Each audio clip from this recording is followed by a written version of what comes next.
So here we are at problem 2. We're going to do some simple formulas in Excel. So our first instruction is in cell G10, write a formula to sum up all the quiz scores for person 1. So we could, as you know, here's our cell G10.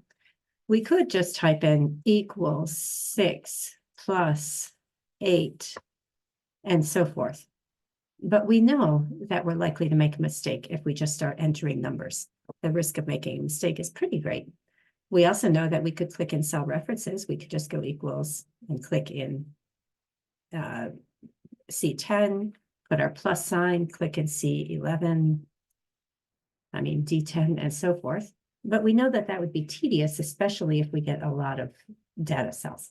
So let's go ahead and use our sum function. So we're going to type the word equals sum, and then we put our parentheses, and that will tell Excel what we want to sum. And we'll just place our cursor right in the cells we want to sum up and drag them over. And let's go ahead and hit enter. And now we see that that's 29. It looks correct, and we can see our formula equals sum C10 through F10. So everything looks good. Next, it says copy the formula in the previous question and paste the same formula into G11 through G15.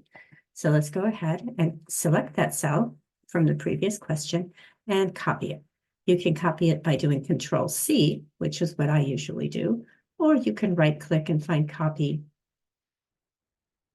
or you can use copy up on your toolbar. I like to just use Control-C. And then we can go ahead and select the cells we want to paste into, and let's hit Control-V, or let's paste. And you can see what happened here. You can see that what Excel did is it moved down each time. So even though we pasted a formula that was using row 10, when we pasted it down, it jumped into the next row. And that's the referential function in Excel. It just summed up all of these rows through a copy paste function. Next, let's do the same, following the next question. In cell C16, write a formula to sum up all the scores for quiz 1, cells 10 through cell C10 through C15. So let's go ahead and do that. Let's type equals sum, put our opening parenthesis to tell Excel, so we can tell Excel what we want to sum, and let's select all of these. And now we simply need to copy.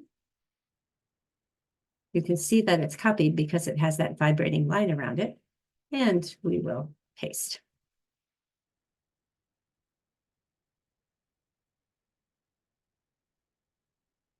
And that's the end of problem 2.